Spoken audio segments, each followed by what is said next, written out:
Hey friends, this weekend I decided to come out here to Lake Benbrook. It's really hot this weekend. It's supposed to get up to about 100 degrees today. It was about 97 yesterday. I think the low last night was only about 83. So I wanted to put the van to the test close to home. I wanted to see if that air conditioner could actually handle this kind of heat. It can't during the day at all. I couldn't get it below 90 degrees in here yesterday. But 90 degrees is a heck of a lot better than 120 or whatever it would be sitting in the sun. So I was okay with that. As soon as the sun went down, it cooled it off nicely. It cooled it off real nicely. I slept great. I had no problem with it. But yeah, the answer to my question though is, can I really do this camping in the summer thing? And I really can't. I like being outside. I don't want to just sit in my van all day. And it was just too hot yesterday to do anything but sit in the shade and read a book. That was all right though. I really enjoyed my day. So this morning I thought, well, I'll go ahead and get up, get out of here, go to the house and get some things done. And the van won't start again. It's doing the exact same thing it was doing in Mississippi. It's run perfectly fine for the last 3,000, 4,000 miles. And then now suddenly, here we go again. Will not start. So I had a little bit better experience with AAA this time. I called them. They can find me. They can take me to my mechanic, and all is well. They should be here in about 20 minutes. I called them 10 minutes ago. So, yep, it's best to break down in a big city, I guess. But anyway, it's not fun to break down. It's not fun to get behind the wheel, ready to go, all packed up, ready, and nothing. I'm going to have it towed to a mechanic shop that I trust.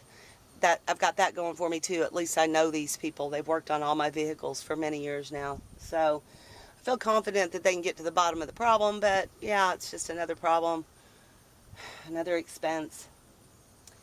So yeah, this, like I said, I'm kind of in training to see if I can actually do this full-time van dwelling thing. And I'm glad I'm having these challenges now. Well, you know, it's not a life or death situation where I'm really stuck out in the middle of absolutely nowhere. And it is definitely showing me the importance of having a good little nest egg in the bank in case things like this go wrong, because things like this will go wrong. So that's cool. I mean, at least I can just get it fixed, and hopefully they can get to the bottom of this.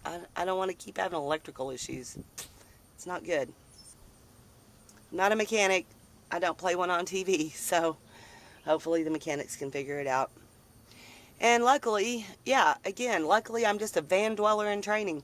I have another vehicle that I can use during the week. So if they need to keep my van for several days, that's fine if I'm home.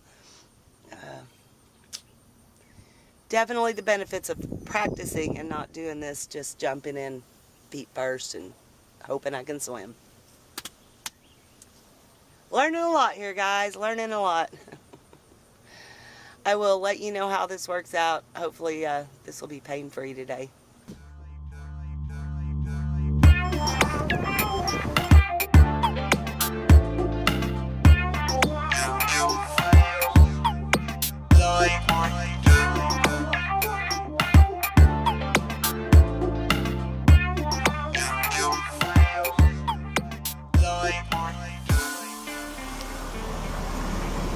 Can we say night and day difference on the AAA experience?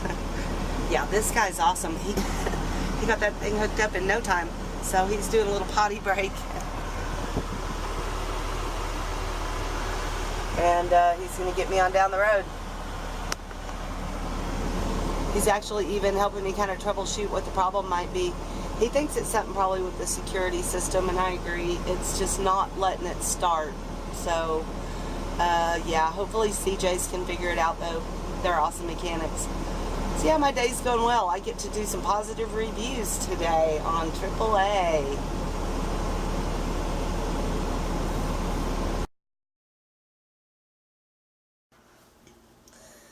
So Saturday afternoon, the tow truck driver dropped the van off at my mechanic, and I went in and talked to him for a minute. They said they don't think it's security related, that it sounds to them like it's more probably going to be possibly a fuel pump starting to go out, and that's why it does this sometimes but not all the time, or maybe a starter. They said really the only way to deal with it is just to dig in and see what they can find. They said they wouldn't get a chance to deal with it till Monday. I told them that was fine, so I left it there.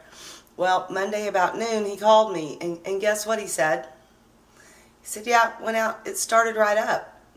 He said, so we've been starting it, going out and starting it every 20 or 30 minutes. Starts every time. So we've tried it about 20 times. We can't get it to not start. He said, so I can't diagnose the problem if it's not happening. Come pick it up. There's nothing I can do unless it happens in front of me. Well, that's even worse than him finding a fuel pump, which would be a pretty expensive fix. You got to drop the whole gas tank and everything. But I'd rather it be that than, I don't know. So yeah, I don't know what I'm going to do now. I really don't. I guess I'm just going to have to keep driving the van down to the mechanics, turning it on and off until it doesn't start. I don't know. So yeah, I hesitate to go off camping too far because I'm going to get it in the morning again and it won't start again. I can only get towed 4 times by AAA, so 1 down, 3 to go. If anybody has any suggestions, I'm going to try to put some footage in of what the car is doing. Alright, so this is what it's doing.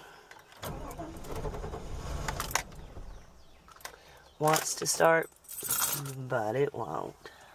And hopefully you can help me out on figuring out, just troubleshooting what the heck. Yep. I don't know if any of you have ever had this happen before, but yeah, I'm a little bummed out that the Mississippi fix didn't work. Don't know.